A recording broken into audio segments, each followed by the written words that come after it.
Good evening, everyone. I am first time in Scotland, and I am with special emotion. It's better to speak Macedonian language, Ivan will help me. Се вели дека во политика не треба да има емоции или нема емоции. Usually we're saying that in politics it's not a good thing to use your emotions. Не може да ги сокрием моите емоции, бидејќи меѓу нас не е Алекс Салмон. But at this occasion I cannot hide my emotions because I can feel the absence of Mr. Alex Salmon. Благодарејќи на Мар Донфрид се запознавме минатата година и бевме главни спикери на Светскиот форум за демократија во Берлин. I'm very grateful to Mr. Mark Donfried for inviting me a few years ago to the World Forum of Democracy in Berlin, and that was a very special occasion for me because that was the time when I was able to meet Mr. Alex Salmon. Бевме главни говорници на панелот за правото на самоопределување и сецесија, а модератор беше господјата Тасмина. Both of us were part of this panel related to self-determination, which was moderated by Tasmina in Berlin. И искажав искрена надеж дека ќе ги видам во Македонија. And at that time, I really hoped that one day I will see both of them in Macedonia. И минатиот октомври бившиот премиер Алекс Салмон и Тасмина дојдоа на вториот форум за културна дипломатија, што го правиме заедно со Институтот за културна дипломатија од Берлин. And after a few years, they kept their promise and they joined the second Forum on Cultural Diplomacy that was co-hosted with our organization and Mr. Mark Donfried Institute of Cultural Diplomacy, and Mr. Alex Salmon together with Tasmina visited Ohrid in Macedonia. И тој беше за време на одржувањето на школата за млади лидери кој по 15 пат се организира во Ohrid. He was also part of the School for Young Leaders that I started as a president 15 years ago. И се изненадивме колку млади луѓе го знаат и почитуваат во Македонија Алекс Салмон. And we were very surprised how many young people were aware of what he did in politics, and they're very huge fans of Alex Salmon. Дојдоа специјално да се видат со него да разговараат. They traveled from near and far just to meet him and to ask some questions. На многу им вети дека ќе се види со нив по следниот ден. And he was so kind to all of them that he promised that he will spend time individually with each one of them. Но следниот ден тој не напушти. But we know what happened the very next day, unfortunately. Останаа спомените и остана едно кратко, но искрено пријателство кој го создававме заедно со Тасмина и со Алекс Салмон. But we will always remember him, and we'll always remember this short, but at the same time very long and very fruitful friendship that we started. И ни остаи порака да ја гледаме и ветрата страна на политиката, да не бидеме толку исполнети и убедени дека ние ќе го спасиме светот. And he left us a message that is a good thing to look on the bright side of politics, and дека животот има и друга страна. That in life there is another side of it. И дека колку луѓе познаваме, колку пријателства шириме, толку ние придонесуваме да го менуваме светот.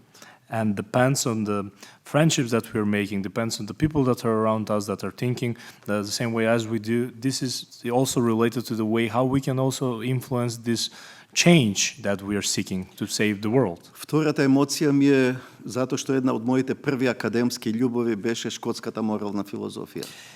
A second emotion that I'm having here is that one of my first academic love was the Scottish moral philosophy. Вие сите знаеме у каков свет живееме.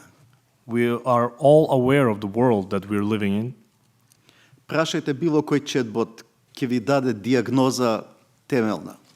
And even you can за светот во кој живееме. ask the artificial intelligence and the chatbot to give us a very detailed analysis of the world that we're living today. Но терапијата ретко е слична меѓу четботовите. But the therapy that they are offering is more or less different. Терапијата е различна затоа што очигледно во последно време сме читале пред да се појави вештачката интелигенција погрешни книги. And I have this assumption because I believe that in the last decade or so we were reading wrong books. дека на светот ургентно му е потребно откривање на повторно на моралот и етиката. That we urgently need a revival of moral and ethics in politics. Ако го читате денес Адам Смит, ќе најдете дефиницијата за civilized society.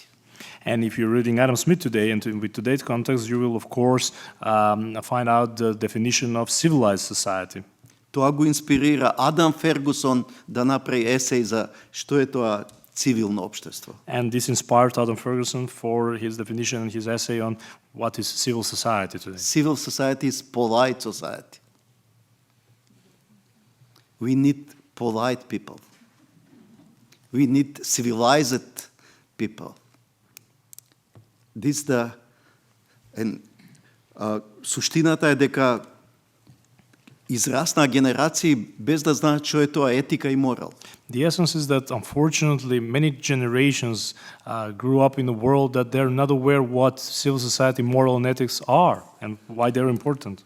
Како ќе ја научиме вештачката интелигенција ако генерации не знаат што е морал и етика? And how then we're going to learn and teach maybe the artificial intelligence what is moral and what is ethics if we don't know what is moral and ethics? Затоа е ургентно потребно од ова историско место каде се родила моралната филозофија која влијава на сета филозофија у светот.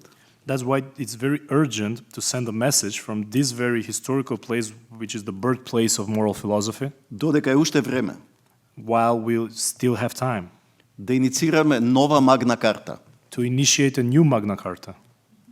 Знаете сите зашто е донесена магна карта. We're all aware why that was brought up, why we have the Magna Carta. И без магна карта како ќе изгледал денес светот? Imagine how the world will look today without the Magna Carta. Без магна карта немало да има магнум консилиум или парламент.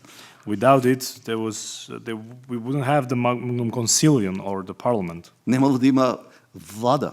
neither government, Немало да има извршна власт која е под контрола на легислатива. neither executive government that is controlled under the legislature. Кој ќе ја контролира вештачката интелигенција? And also to ask ourselves now who will control maybe the Ако artificial денес не intelligence. иницираме некој да воспостави морални критериуми и етика на однесување на тоа што го видавме со роботот што све може. And if we are not starting this, if we do not start this initiative for a moral revival after what we saw earlier this day with the new world that is emerging with robotics and artificial intelligence. Ние повозрастите знаеме како Исак Асимов креира закон за роботика. My generation is very aware of what Isaac Asimov gave us as Со a три члена. vision for artificial intelligence. No, robotic. For robotics, sorry. Law of robots. Law of robots. With 3 articles. Now it's time of the new law of artificial intelligence, like Asimov law of the robotics. And it's се додека не е касно, вреди да се иницира, да се стави рамка. I believe it's not too late, and I believe that we can build that framework. Ако ја немаме таа рамка, наскоро ќе се суочиме дека вештачката интелигенција е добар слуга, но лош господар. And if we do not build this framework, probably in the future we will find out that the artificial intelligence can be a good servant, but maybe not so good master, Слично на огнот. similar to fire. Благодарам. Thank you very much.